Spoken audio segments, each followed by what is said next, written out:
ठीक है। First topic हमारा फर्स्ट यूनिट में था व्हाट इज अकाउंटिंग। अकाउंटिंग क्या करता है, आप लोग पहले से पढ़ते आ रहे हो कि जब हमारा कोई बिजनेस रहता है तो बिजनेस में हम जो भी ट्रांजैक्शन करते हैं तो हमने जो भी डेबिट किया या क्रेडिट किया वो पूरे के रिकॉर्ड जो हम सिस्टमेटिक रिकॉर्ड करके रखना चाहते हैं उसको ही बोला जाता है अकाउंटिंग।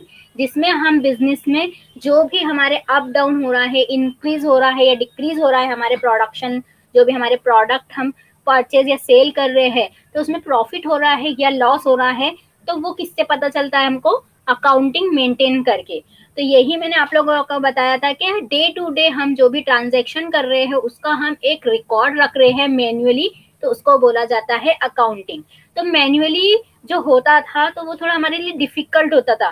क्यों? क्योंकि हमको मैन्युअली अकाउंटिंग में क्या करना पड़ता था, क्या हमको पूरा चीजें लिखना पड़ता था मैन्युअली। यानी हम क्या करते थे कि हमारा कोई बिजनेस है तो उससे रिलेटेड जो भी इंफॉर्मेशन है, जो भी हम इन इन कोई इनडायरेक्ट कोई एक्सपेंसेस कर रहे हैं या बिजनेस में कुछ लगा रहे हैं, लोन ले रहे हैं या हमारा टैक्सेशन कट रहा है, तो वो सब हम किस में मेंटेन कर रहे हैं, मैन्युअली अकाउंटिंग में कर रहे हैं। जिससे क्या होता था कि हमारे को अलग से जर्नल एंट्रीज पास करना पड़ता था। फिर जर्नल एंट्रीज पास करने के बाद हमको क्या करना है कि ट्रायल बैलेंस बनाना है जिसमें हमारा प्रॉफिट एंड लॉस निकलता है। प्रॉफिट एंड लॉस निकलने के बाद हम क्या करते हैं, फाइनेंशियल अकाउंटिंग करते हैं, यानी बैलेंस शीट टैली करते हैं। बैलेंस शीट टैली करने के बाद हमको एनालाइज होता है, पूरा का पूरा रिजल्ट हमारा निकलता है कि हमारे बिजनेस में हमको क्या करना चाहिए आगे, यानी हमारा बिजनेस को और ग्रो अप करने के लिए क्या करना चाहिए, यानी हमारा बिजनेस और ज्यादा अच्छे से करने के लिए। यानी हमारा अगर से लॉस हुआ तो हमको पता चल जाएगा कि कौन सी चीज में हमारा प्रॉब्लम आ रही है, यानी हमारा बिजनेस क्यों इतने पीछे चल रहा है और हमारा बिजनेस क्यों इतने आगे नहीं हो पा रहा है। या हमारे बिजनेस को 1 ईयर में जो हमारा फाइनेंशियल ईयर रहता है तो उसमें हमने जो जो ट्रांजेक्शन किए हैं तो वो बिजनेस हमको बताता है कि हमारा बिजनेस जो है प्रॉफिट में जा रहा है या लॉस में जा रहा है, यानी हमारी बिजनेस की फाइनेंशियल कंडीशन हम प्रिपेयर कर रहे हैं एक मैन्युअली अकाउंटिंग मेंटेन करके। ठीक है, तो उसका मैंने प्रोसेस बताया था कि बिजनेस हमारे जो भी ट्रांजैक्शन होते हैं day to day date wise हम क्या करते हैं, उसकी जर्नल एंट्रीज बनाते हैं, यानी डेबिट और क्रेडिट में उसको डालते हैं जिसको बोला जाता है। फिर उसका लेजर बनाते हैं, यानी अलग अलग उसके अकाउंट्स प्रिपेयर करते हैं। अकाउंट्स प्रिपेयर करने के बाद फिर हम क्या करते हैं, ट्रायल बैलेंस बनाते हैं। ट्रायल बैलेंस बनाने के बाद हम क्या करते हैं, पीएनएल अकाउंट बनाते हैं, यानी प्रॉफिट एंड लॉस अकाउंट बनाते हैं। प्रॉफिट एंड लॉस अकाउंट बनाने के बाद लास्ट में हमारा आता है कि हम रिजल्ट यानी बैलेंस शीट टैली करते हैं। तो बैलेंस शीट टैली करने के बाद ही हमारा क्या होता है कि हम बता सकते हैं कि हमारा जो भी सिस्टमेटिक प्रोसेस जो हमने किया है तो बिजनेस की पोजीशन हमको क्लियर हो जाती है। तो ये होता था हमारा अकाउंटिंग, मैन्युअली अकाउंटिंग। अब मैन्युअली अकाउंटिंग जो हमने किया है तो उसके एडवांटेज क्या है कि हमारे लिए क्या होता है कि बिजनेस को जो हमने प्लान किया है, जो डिसीजन लिया है, जो कंट्रोलिंग कर रहे हैं वो एक तो मैनेज हो रहा है।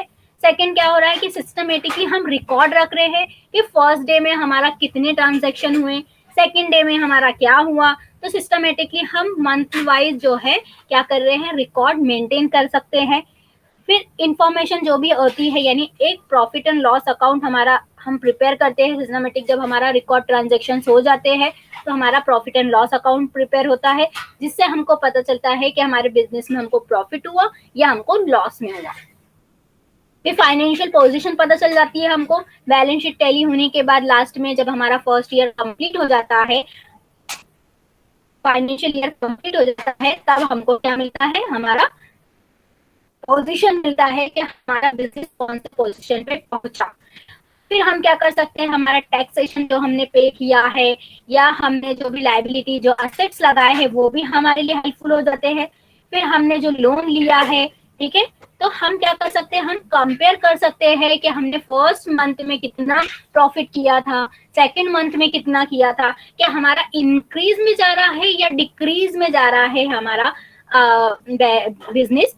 वो हम करते हैं अकाउंटिंग मेंटेन करने के बाद। अकाउंट मेंटेन इसलिए करते हैं कि हमको क्या चीजें इसमें पता चलती है, यानी हम लास्ट में जो है या मंथली वाइज हम देख सकते हैं हमारे बिजनेस में क्या ट्रांजैक्शंस हो रहे हैं, कैसे हो रहे हैं, या हमारे बिजनेस में हमको क्या करना चाहिए, इसलिए हम मैन्युअली अकाउंटिंग करते हैं। और ये एडवांटेज है हमारे बिजनेस मेंटेन करने का, क्योंकि हम अगर से मेंटेन नहीं करेंगे तो हमको पता ही नहीं चलेगा कि हमारा बिजनेस प्रॉफिट में जा रहा है या लॉस में जा रहा है। अब उसके लिए क्या हुआ कि जो हम टैली मैन्युअली अकाउंटिंग मेंटेन करते थे, तो उसके बाद हमने क्या किया कि उसको हमको बहुत डिफिकल्ट जाता था, क्योंकि मैंने आप लोगों को बताया है कि मैन्युअली अकाउंटिंग में क्या होता है, सिस्टमेटिक रिकॉर्ड्स हम क्या करते हैं वहां पे डे टू डे मेंटेन करते हैं। अगर से हमारी कोई एंट्री गलत हो जाती है या हम इनकेस कोई अमाउंट भी एक जीरो भी कम कर देते हैं, तो क्या होता है, हमारा पूरा टैली जो भी हमने कैलकुलेट किया है वो पूरा रॉन्ग हो जाता है। तो उसको और फिर हम क्या करते हैं कि हम जो भी ट्रांजैक्शन करते हैं तो उसके लिए हमको पूरा प्रोसेस करना पड़ता है। जब में लास्ट में जाके हमको बिजनेस की पोजीशन डिस्प्ले होती है, यानी हम बीच में से कुछ देख भी नहीं सकते, हमको पूरा का पूरा balance sheet, profit and loss account, trial balance सब मेंटेन करना पड़ता है मैन्युअली। तो वो बहुत डिफिकल्ट जाने लगा। तो फिर टैली सॉल्यूशन जो एक कंपनी है, उसने इंडिया की जो कंपनी है उसने बिजनेस को सोच के, बिजनेस के पर्पस को सोच के टैली सॉफ्टवेयर निकाला। तो टैली सॉफ्टवेयर में उनने जो है हमको फैसिलिटी दिया कि हम क्या कर सके, हमारे बिजनेस को मेंटेन कर सके अच्छे से, यानी प्रिपरेशन जो भी बिजनेस का जो डे टू डे ट्रांजैक्शन हो रहा है वो हमारे लिए इजीली कर दिया टैली सॉफ्टवेयर ने। ठीक है, टैली सॉफ्टवेयर में ऐसा हुआ कि जो मैन्युअली हम मेंटेन करते थे, हर चीज हम कैलकुलेट करते थे मैन्युअली, वो हमको करने की जरूरत नहीं पड़ी, क्योंकि टैली में आप ट्रांजैक्शन कर लो, जर्नल एंट्रीज बना लो, लेजर्स बना लो, उसके बेस पे आपका profit and loss account, trial balance, day to day transaction and balance sheet tally होके खुद ब खुद आ जाती है। यानी डे वाइज भी आप देख सकते हो कि आपके क्या क्या ट्रांजैक्शन हुए हैं, और आप monthly wise, quarterly, yearly wise भी आप अपना बिजनेस टैली सॉफ्टवेयर में इजीली मेंटेन कर सकते हो। तो टैली जो है, हमारा टैली वर्जन्स बहुत सारे आ चुके हैं। तो अभी जो अपडेटेड वर्जन चल रहा है वो टैली प्राइम चल रहा है, पर उसके पहले टैली प्राइम लग गया, टैली ईआरपी 9 प्राइम लग गया, जिसमें क्या हुआ, जो लुक एंड फील है, जो आपका इन्वायरमेंट है टैली का सॉफ्टवेयर का, वो चेंज हो गया, पर उसका जो काम करने का प्रोसेस है वो सेम है। ठीक है, कुछ बटन्स जो डिफिकल्ट जाती थी उसको और इजी में कर दिया। अभी जो टैली प्राइम वाला वर्जन है, अब हम क्या पढ़ रहे हैं, टैली ईआरपी 9। टैली ईआरपी 9 जो है उसका फुल फॉर्म ही है enterprise resource planning. Enterprise resource planning क्या होता है कि जो हम अपने रिसोर्स, जो हमारा इंटरप्राइज है, जो हमारा बिजनेस है, उसको हम जो प्लान कर रहे हैं कि हमारा कैसे होना चाहिए बिजनेस, कहाँ से कहाँ जाना चाहिए, तो उसकी जो भी डे टू डे ट्रांजैक्शन है वो हम टैली में मेंटेन कर रहे हैं, टैली ईआरपी 9 में मेंटेन कर रहे हैं। तो टैली ईआरपी 9 में क्या आ गया, जीएसटी सॉफ्टवेयर इंस्टॉल हो गया, बाय इनबिल्ड है, जिससे हम क्या कर सकते हैं, जो भी टाइप का हमको टैक्सेशन है, पहले हमने क्या किया कि जो हमारा टीसीएस टैक्सेशन चलता था, फिर टीसीएस के बाद वैट टैक्सेशन आया, वैट के बाद टीडीएस, ये टाइप के टैक्सेशन आने के बाद क्या हुआ कि जीएसटी एक टैक्सेशन आ गया, जो हमारे लिए क्या हो गया, इसमें इनबिल्ड हो गया। बाकी के भी है इनबिल्ड, पर अभी जो है हर टैक्स को क्या कर दिया, जीएसटी में कन्वर्ट कर दिया, कि हम क्या कर रहे हैं, कस्टमर से जीएसटी ले रहे हैं।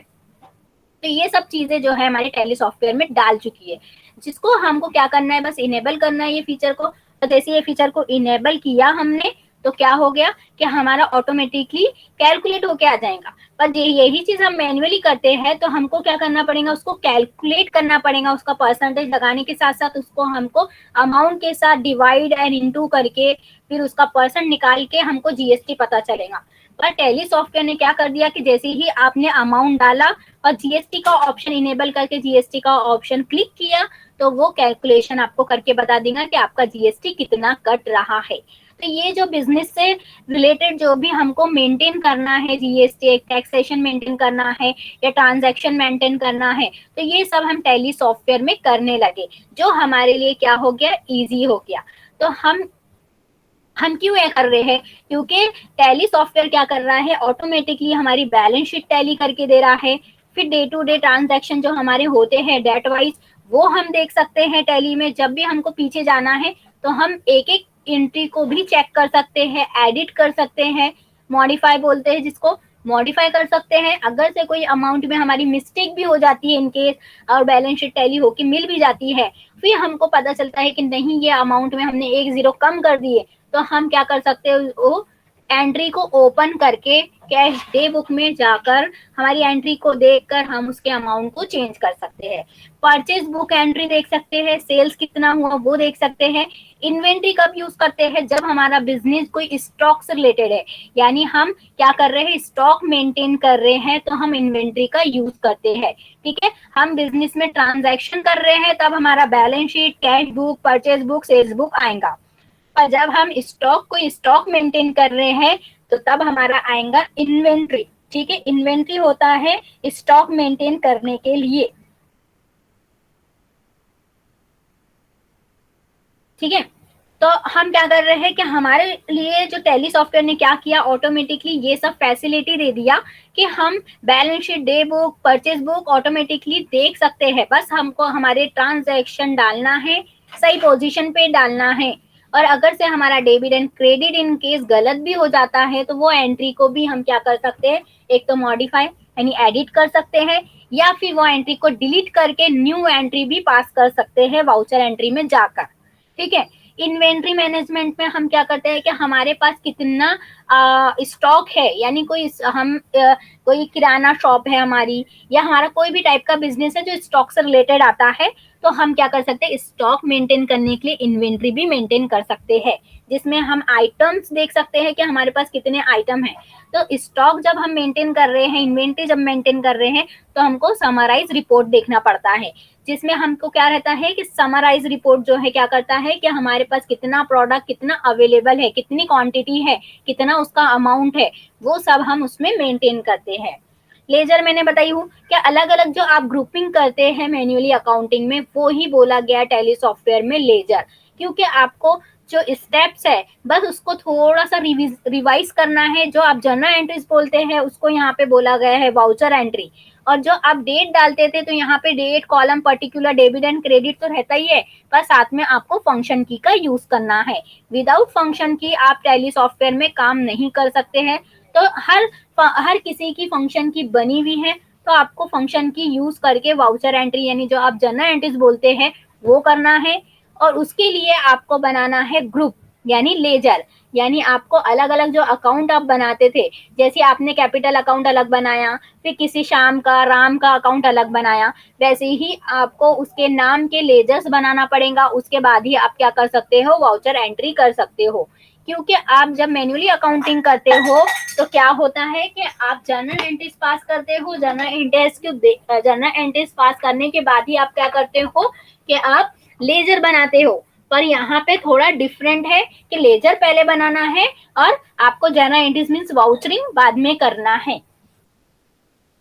अब नेक्स्ट क्या बोला है कि आपको ये सब चीजें एक तो सेव करने की जरूरत नहीं है। जैसे ही आपने एक कंपनी क्रिएट किया, यानी इसमें क्या है कि फर्स्ट स्टेप जो टैली सॉफ्टवेयर में रहती है वो होती है कंपनी क्रिएट करना।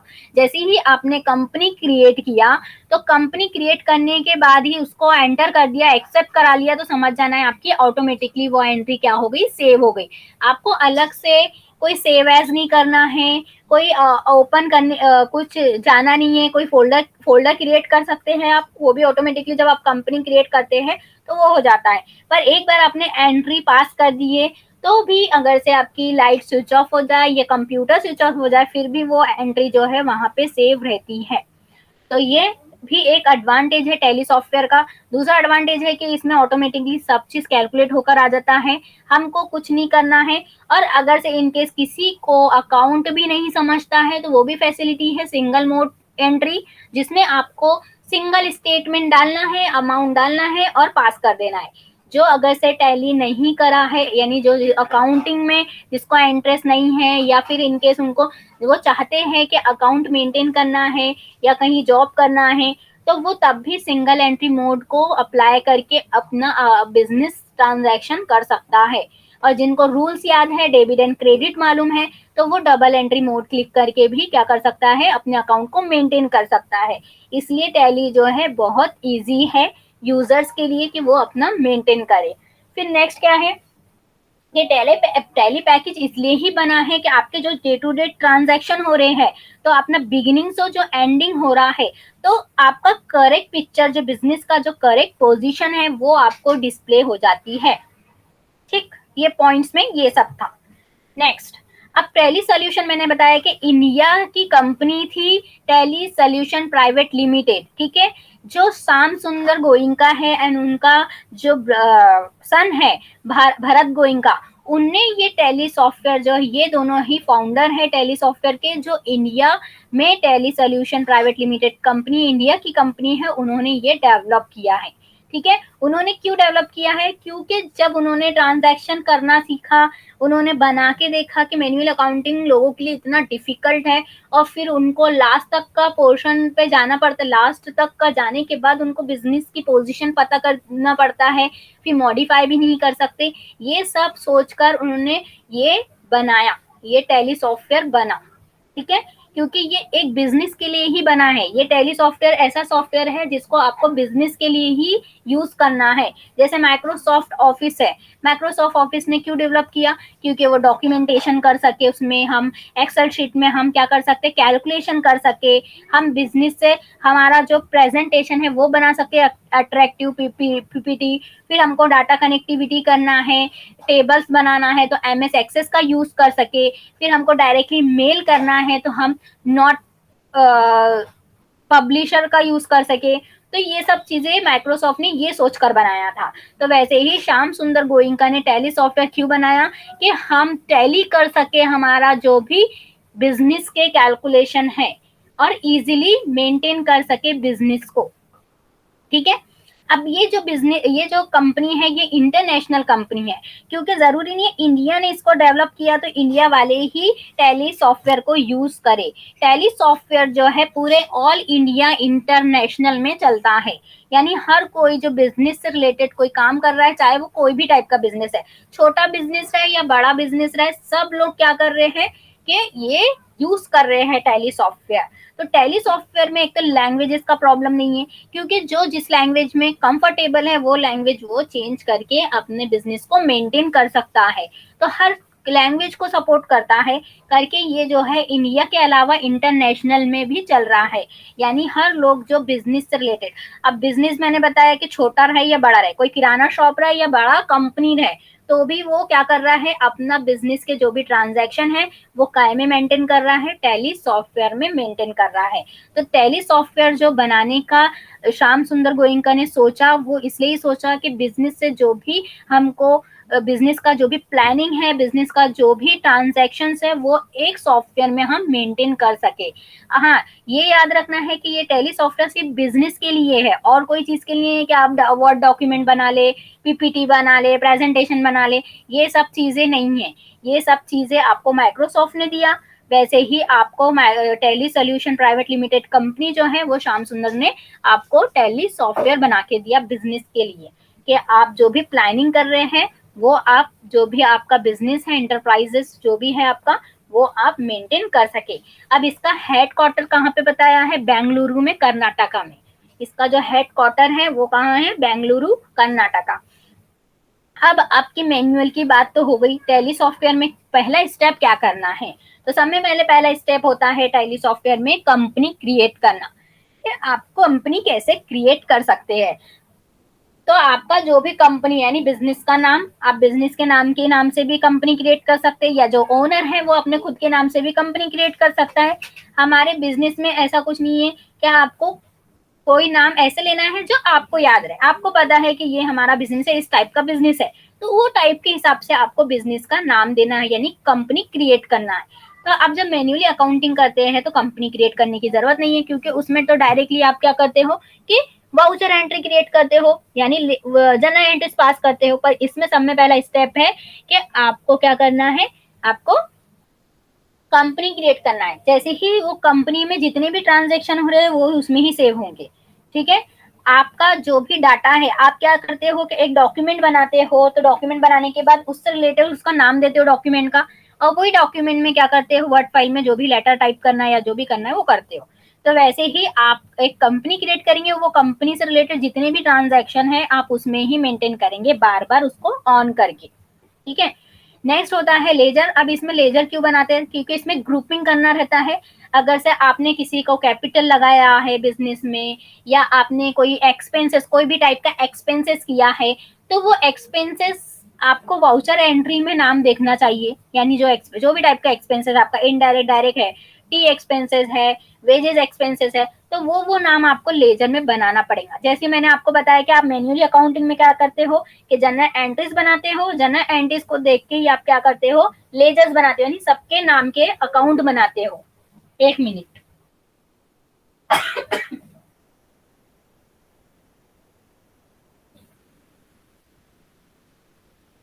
तो वैसे ही इसमें क्या करना पड़ता है कि हमको एक तो फंक्शन की यूज करना है, वाउचर एंट्री जो जनरल एंट्रीज बोलते हैं आप लोग, तो इसमें बस स्टेप थोड़ी चेंज हो गई है। जो आप पहले बनाते थे उसको आपको थर्ड पोजीशन पे बनाना है, यानी सेकंड पोजीशन पे बोल सकते हैं कि आप जो लेजर सेकंड पोजीशन पे बनाते थे, पहले जर्नल एंट्रीज बनाते थे मैन्युअली अकाउंटिंग में, तो इसमें क्या करना है आपको, पहले लेजर क्रिएट करना है। लेजर क्या होते हैं, आपके जो अकाउंट्स के नाम होते हैं अलग अलग वो होते हैं, क्योंकि वाउचर एंट्री में वो नाम आपको दिखते हैं लिस्ट में।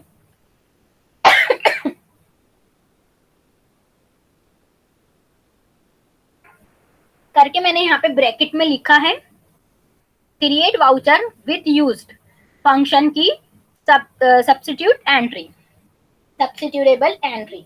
यानी ये क्या है, आपके एज जर्नल एंट्रीज है, बस इसमें क्या है, आपकी date, particular and debit and credit के साथ आपको फंक्शन की यूज करना है। तो ये चीज एक नई आ गई है, क्योंकि आप जब भी कोई ट्रांजैक्शन कर रहे हो तो वो उसमें ही जाना चाहिए। यानी रिसिप्ट वाली आपकी एंट्री है तो रिसिप्ट में जाना चाहिए, पेमेंट वाली एंट्री है तो पेमेंट में जाना चाहिए, आपकी कोई बैंक से रिलेटेड एंट्री है तो वो काउंटर में जाना चाहिए। तो ये सब आपको करना है। ये 3 स्टेप जैसे ही आप फॉलो कर लोगे कंप्लीट, तो आपको ऑटोमेटिकली बैलेंस शीट टैली होके मिल जाएंगी, प्रॉफिट एंड लॉस निकल जाएगा आपका, ट्रायल बैलेंस निकल जाएगा, cash day to day transaction जो कैश बुक आप मेंटेन करते हो वो भी आपको डिस्प्ले हो जाएगा। तो इसका मीनिंग क्या है कि आपको कुछ करने की जरूरत नहीं है, आपको कंपनी क्रिएट करना है, लेजर क्रिएट करना है, फंक्शन की के साथ वाउचर एंट्री करना है, और बस खत्म आपका काम। तो रोज, और एक तो इसमें ऐसा है कि डे टू डे जितने भी ट्रांजेक्शन होते हैं वो एंटर होते जाते हैं, यानी आपकी बैलेंस शीट ऑटोमेटिकली टैली होती जाती है। यानी फर्स्ट डे आपने 10 एंट्री किए, फिर सेकंड डे 10 एंट्री किए, तो ऐसा नहीं है कि आपको वेट करना पड़ेगा लास्ट तक का, 1 मंथ का आपको करके रखना पड़ेगा। आप एक दिन में जितने भी ट्रांजेक्शन किए उसके हिसाब से भी आपकी बैलेंस शीट टैली होके आ जाती है, प्रॉफिट एंड लॉस दिख जाता है। आपका एक दिन का भी दिखता है, आपका 10 दिन का भी दिखता है, ठीक है। तो आप दूसरे दिन भी फिर आगे में वही कंपनी में सेम कंटिन्यू कर सकते हैं, फिर थर्ड बार भी वही कर सकते हैं। ऐसे करके आप 1 मंथ में आपका ट्रांजेक्शन कंप्लीट करके भी देख सकते हैं, monthly wise, yearly wise, quarterly, 3 months में, जैसे आपको देखना है वैसे। बस आपको डे टू डे एंट्री करना है।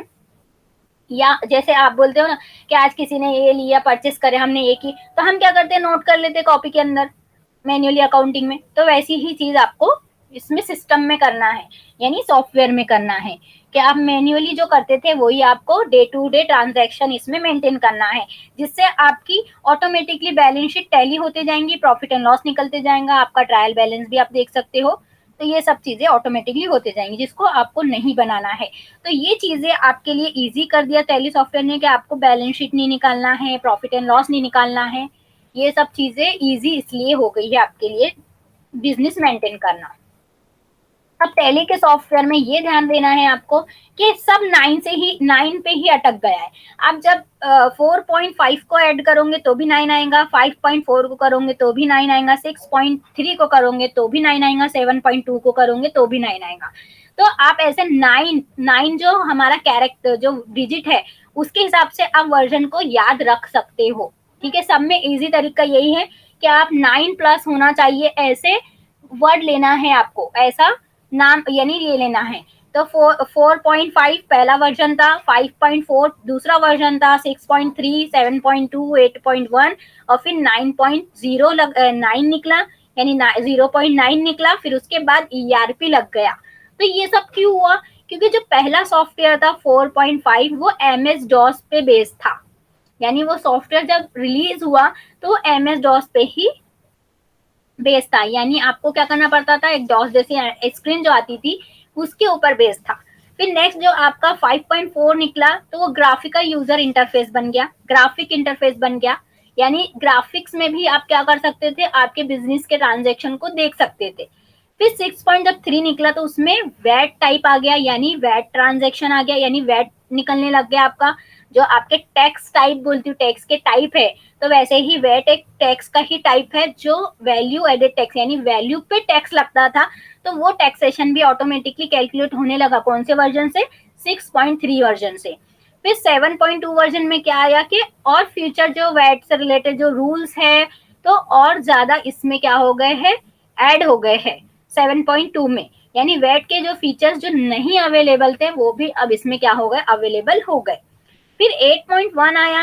8.1 में क्या हो गया कि पेरोल मेंटेन हो गया, यानी क्या हुआ कि आपका वैट जब आया उसके बाद पेरोल मेंटेन हुआ। पेरोल किस लिए होता है कि आपका जो इम्प्लॉय है, यानी आपके इम्प्लॉय की इंफॉर्मेशन और आपके इम्प्लॉय के इंफॉर्मेशन के हिसाब से आपने जो भी इम्प्लॉय के अटेंडेंस होती है, इम्प्लॉय का काम ओवर टाइम किया नहीं किया, कितने आवर्स किया, कितनी छुट्टी लिया, तो पेरोल में वो सब मेंटेन करते हैं। तो पेरोल ऐड हो गया इसमें 8.1 में। फिर नेक्स्ट आपका जो आया 9 वर्जन, टैली 9 वर्जन, वो 2006 में आया, जिसमें टीडीएस, ठीक है, यानी टीडीएस के फीचर भी ऐड हो गए। जो आप वैट करते थे वो एक वैल्यू एडेड टैक्स था, और टीडीएस क्या है, टैक्स डिडक्टेड एट सोर्स, ठीक है, जो हमको सोर्स आ रहा है, यानी जो जो भी टाइप का सोर्स है, जो भी टाइप की हमारी इनकम है, उस पे हमको टैक्स कैलकुलेट करना था। तो उसके लिए क्या हो गया कि 0.9 ने क्या किया, टीडीएस के फीचर को भी यहाँ पे ऐड कर दिया, और पेरोल के और फीचर्स इसमें ऐड हो गए। फिर नेक्स्ट क्या आया, टैली ईआरपी 9। टैली ईआरपी 9 में क्या हुआ कि हमारा जो जीएसटी है, गुड्स एंड सर्विस टैक्स, वो इसमें ऐड हो गया।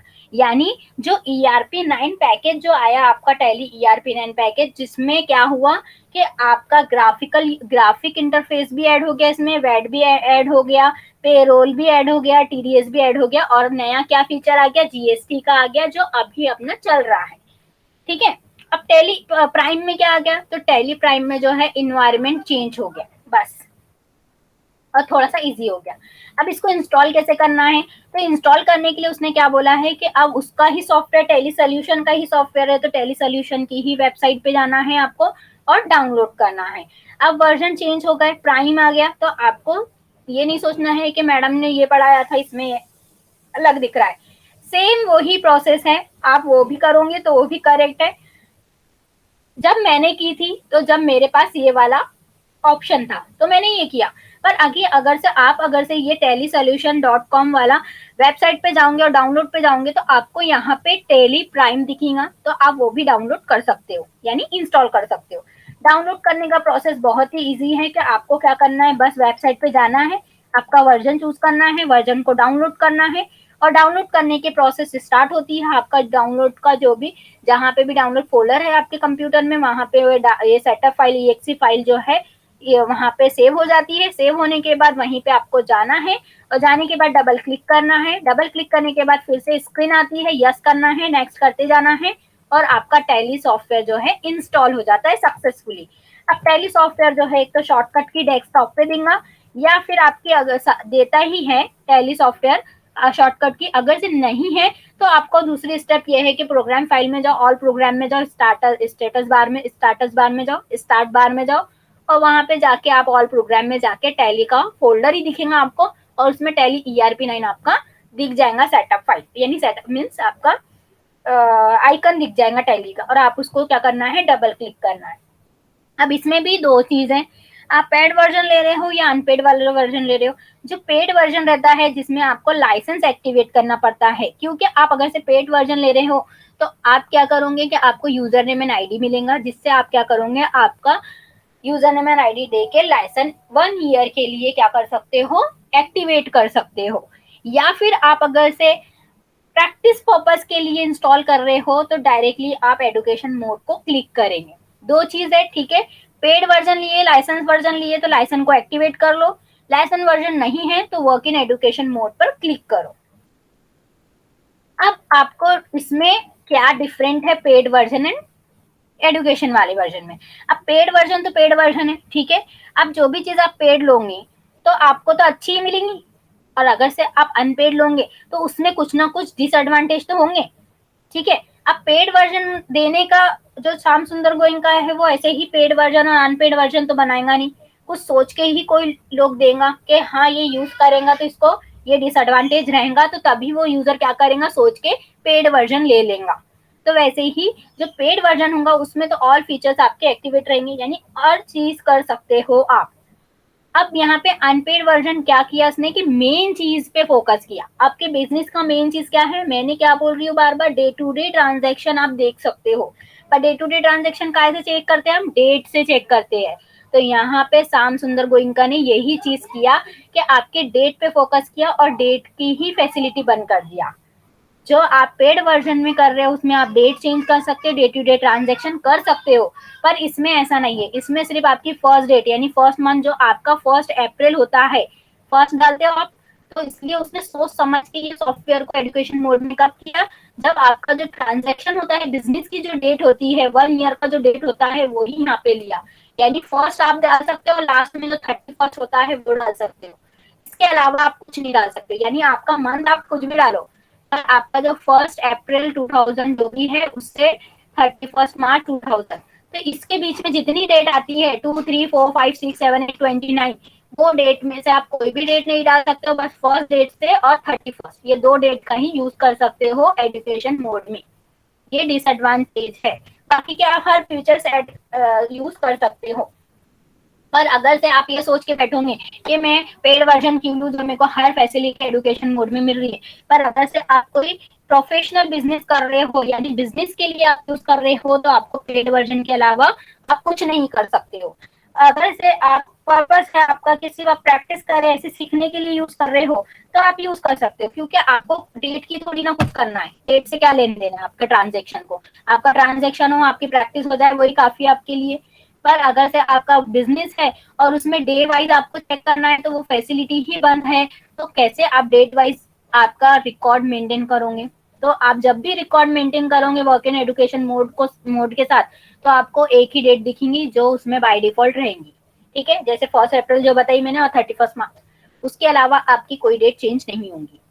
आप पेड वर्जन जब लेते हो तो पेड वर्जन में भी 2 टाइप के वर्जन होते हैं, एक होता है सिल्वर और दूसरा होता है गोल्ड।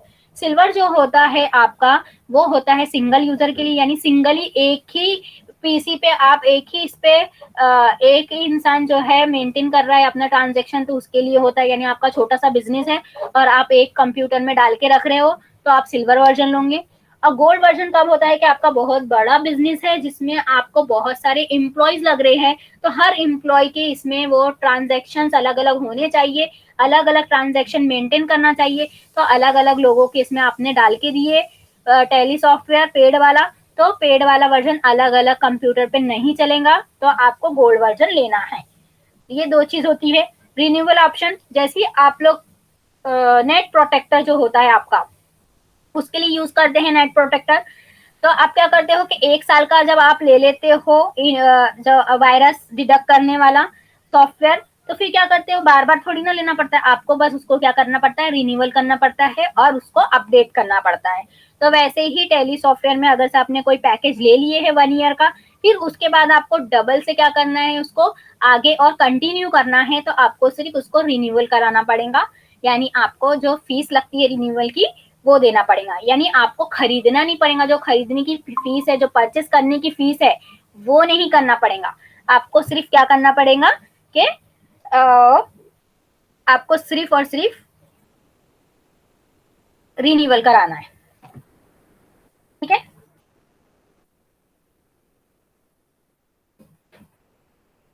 नेक्स्ट है टाइप ऑफ अकाउंटिंग डिफरेंट। एक मिनट ना,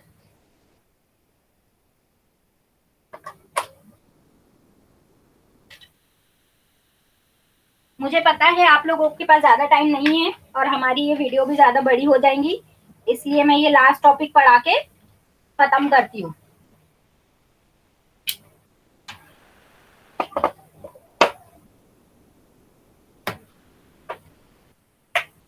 फिर हम नेक्स्ट क्लास में देखेंगे क्या है।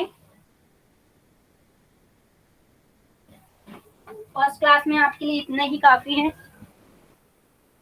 अब हमारा टाइप्स ऑफ अकाउंटिंग चल रहा है कि टाइप्स ऑफ अकाउंटिंग क्या होता है, कितने टाइप, कैसे अकाउंट्स हम मेंटेन कर रहे हैं, क्या कर रहे हैं, वो हम आज अभी देखेंगे।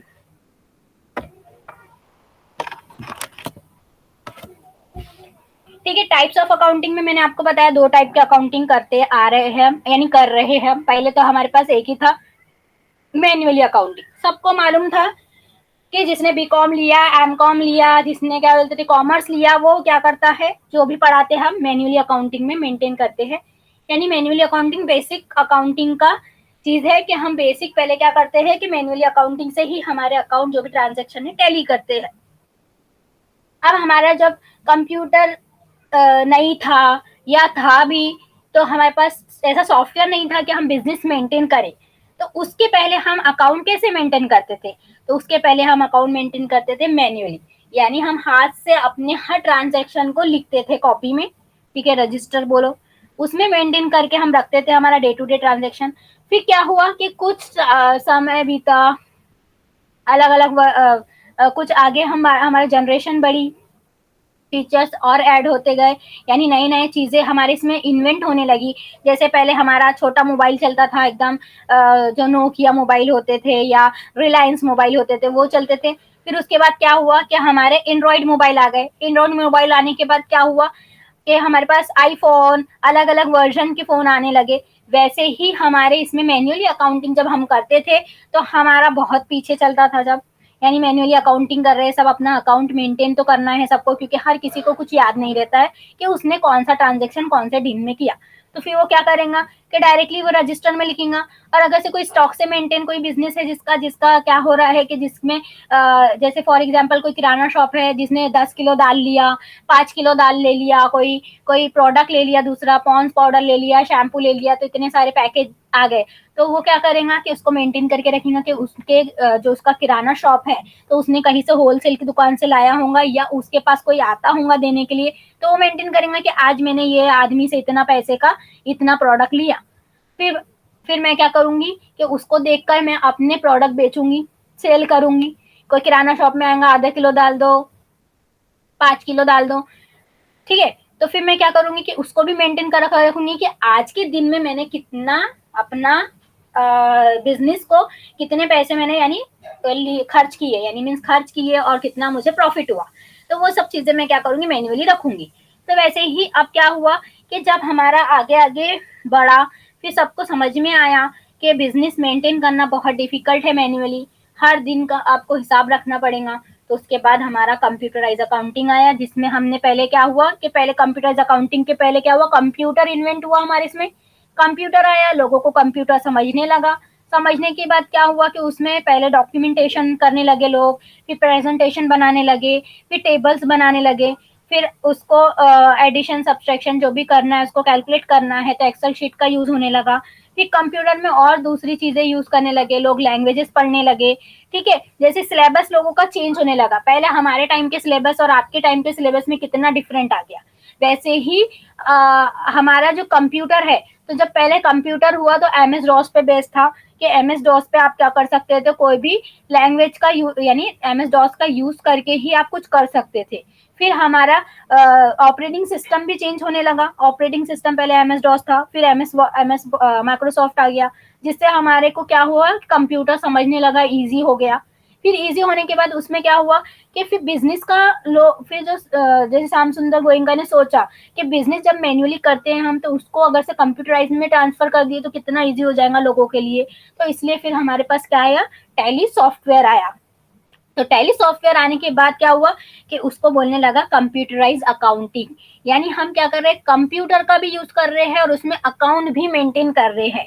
Manually accounting means, manual means क्या होता है कि हाथ से अकाउंट मेंटेन करना। अब हमारा सॉफ्टवेयर जो होता है वो कंप्यूटर में ही चल सकता है, वो तो हाथ से चल नहीं सकता। तो इसलिए उसका नाम क्या रख दिया, computerise accounting using Tally package, यानी आपका जो भी टैली यूज करते हैं आप, टैली सॉफ्टवेयर यूज करते हैं। क्यों, क्योंकि बिजनेस के लिए हम जो भी चीज जहां पे भी आप जाओगे तो आप टैली सॉफ्टवेयर के अलावा कोई दूसरा सॉफ्टवेयर तो सुनोगे नहीं। ठीक है। तो कंप्यूटराइज अकाउंटिंग के लिए क्या हुआ कि हम कंप्यूटर में अपना अकाउंट मेंटेन करने लगे। कौन सा अकाउंट मेंटेन कर ले? बिजनेस का अकाउंट मेंटेन करने लगे। तो हमारा क्या हो गया? कंप्यूटराइज अकाउंटिंग आ गया। तो हमारे जो टाइप्स ऑफ अकाउंटिंग है वो कौन से हैं? मैन्युअली अकाउंटिंग है एक तो, और दूसरा है कंप्यूटराइज अकाउंटिंग। अब इसमें भी डिफरेंट मैंने आप लोगों को जनरेशन का बताई कि अलग अलग जनरेशन में अलग अलग चीजें इन्वेंट हो गई, फिर लोगों के लिए हर चीज ईजी हो गया। जो चीज डिफिकल्ट आता था आज की जनरेशन में वो चीज क्या हो गई? बहुत ईजी हो गई। वैसे ही इसमें बताया कि मैन्युअली अकाउंटिंग में क्या ऐसी चीज थी कि जिसकी वजह से हमको कंप्यूटराइज अकाउंटिंग का यूज करना पड़ा। तो मैन्युअली अकाउंटिंग में सब में पहला था कि जो भी चीजें हम करते आ रहे थे या कर रहे थे वो हम एक रजिस्टर में, एक कॉपी में मेंटेन कर देते थे। यानी जो डे टू डे हम ट्रांजैक्शन रिकॉर्ड करते थे वो क्या करता था? ह्यूमन अपने हाथ से रिकॉर्ड करता था। यानी कोई एक बंदा है वो अपने हाथ से लिखता था। तो ये था एक पहला पॉइंट कंप्यूटर मैन्युअली अकाउंटिंग का।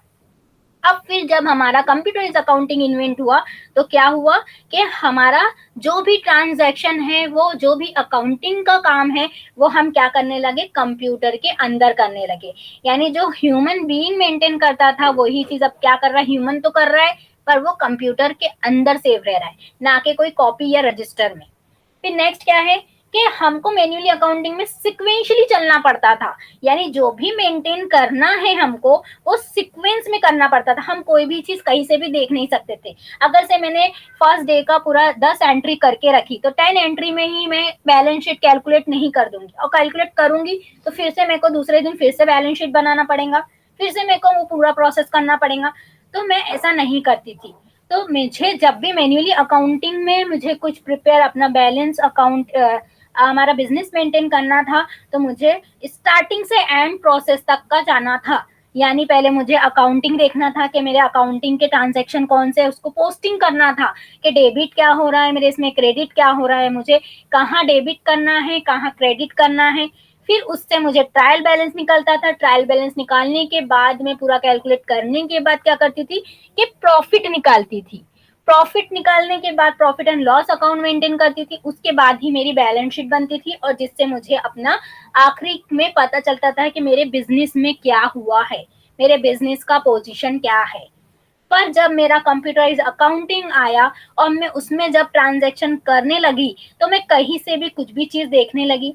यानी मीन्स मुझे बस प्रोसेस क्या करना पड़ा कि एक लेजर बनाना पड़ा। लेजर बनाने के बाद मुझे वाउचर एंट्री करना पड़ा। तो वाउचर एंट्री और लेजर ने क्या किया कि मेरी बैलेंस शीट भी टैली कर दी, प्रॉफिट एंड लॉस भी टैली कर दिया, ट्रायल बैलेंस भी टैली कर दिया, और मुझे डे टू डे एंट्री भी टैली करके देखने लगी मैं। तो मेरे लिए क्या हो गया? कंप्यूटराइज अकाउंटिंग इजी हो गया क्योंकि मेरा सीक्वेंस चेंज हो गया उसमें। सीक्वेंस चेंज मीन्स क्या हुआ कि मुझे आखिरी तक का जाने की, कैलकुलेट करने की ही जरूरत नहीं पड़ी कंप्यूटराइज अकाउंटिंग में। जब मैं 2 स्टेप कर देती हूँ तो मुझे खुद ही बैलेंस शीट टैली होके मिल जाती है। तो मैन्युअली अकाउंटिंग मेरे लिए कितना हार्ड था as compare to computerise accounting.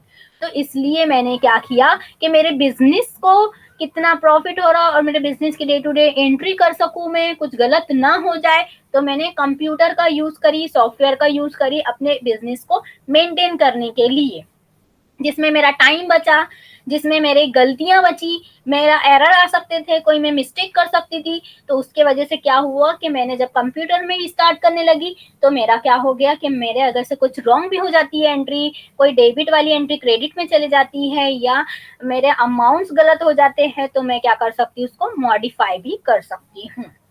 Manually accounting जो होता था तो उसमें मुझे बहुत टाइम लगता था क्योंकि उसमें क्या होता था कि मुझे एंड स्टार्टिंग से लेके एंड तक का कैलकुलेट करना है। जिसमें क्या होता था कि मुझे क्या हो सकता था कि पॉसिबल था कि मेरे प्रॉफिट एंड लॉस में गलती हो, मेरी बैलेंस शीट टैली ना हो। ये गलतियां हम लोग करते हैं। अभी मैन्युअली अकाउंटिंग जो करता है, जो बी कॉम पढ़ रहा है, एम कॉम पढ़ रहा है, कितनी भी जिसकी प्रैक्टिस हो, फिर भी कभी कभी ऐसा हो जाता है कि चांस रह सकता है कि बैलेंस शीट टैली ना हो लास्ट तक का। तो क्या हो इस केस में क्या होगा कि हम फिर से हमको क्या करना पड़ेगा? स्टार्ट करना पड़ेगा और एंड करना पड़ेगा। पर कंप्यूटराइज अकाउंटिंग में ऐसा नहीं है। हम क्या कर सकते हैं? एक ही एंट्री चेक कर लेंगे, चेक करने के बाद जहां पे भी जो एंट्री की मिस्टेक हो गई या तो उसको डिलीट कर देंगे या फिर उसको मॉडिफाई कर देंगे उसमें जो भी मुझे चेंज करना है। डेबिट है तो अगर से वो एंट्री क्रेडिट की थी तो मैं उसको क्रेडिट कर सकती हूँ, या उसमें कोई मैंने जीरो या कोई अमाउंट मैंने रॉन्ग डाल दिया है जिसकी वजह से मेरी बैलेंस शीट करेक्ट नहीं आ रही है, तो मैं उसको भी मॉडिफाई कर सकती हूँ। नेक्स्ट, मैंने आप लोग को पहले ही बताया कि हर चीज मुझे प्रिपेयर करना है तो स्टार्टिंग से एंड तक का करना है मैन्युअली में। तो ऑल थिंग्स जो हो रही है वो ऑटोमेटिकली हो रही है कंप्यूटराइज अकाउंटिंग में। इसलिए क्या हुआ कि कंप्यूटराइज अकाउंटिंग जो हो गया है मेरे लिए इजी हो गया है। अब नेक्स्ट है कि आपको जो भी कैलकुलेट करना है क्लोजिंग स्टॉक वो भी मैन्युअली करना है, पर क्लोजिंग स्टॉक भी इसमें क्या होता है ऑटोमेटिकली टैली होके आ जाता है टैली सॉफ्टवेयर में। Balance sheet profit and loss account जो है अपडेट नहीं कर सकते। मैंने बोला है कि अगर से आपको एक दिन की एंट्री किया आपने 10 एंट्री, फिर उसके बाद आपने क्या किया बैलेंस शीट भी निकाल दिया, प्रॉफिट एंड लॉस भी निकाल दिया, फिर आपको सेकेंड डे का भी 20-30 ट्रांजेक्शन करना है, तो आप क्या करोगे फिर से पूरी एंट्री करोगे जिसको अपडेट नहीं कर सकते, यानी बीच में से आप कोई भी कैलकुलेशन डाल नहीं सकते उसमें। पर इसमें डाल सकते हैं क्योंकि इसमें क्या है कि आप डे टू डे ट्रांजेक्शन की फैसिलिटी है कि आप कभी भी ट्रांजेक्शन करो बैलेंस शीट ऑटोमेटिकली अपडेट होते जाएंगी। पर आप मैन्युअली अकाउंटिंग में ऐसा नहीं कर पाओगे। मैन्युअली अकाउंटिंग में आप डे टू डे ट्रांजेक्शन को अपडेट नहीं कर सकते हो। तो ये था आज का हमारा टॉपिक। आई होप आप लोग को क्लियर हो गया होगा कि मैं क्या बोलना चाह रही थी आपको। अगर से आपको क्लियर नहीं होता है तो आप मुझे कमेंट कर सकते हो, पूछ सकते हो।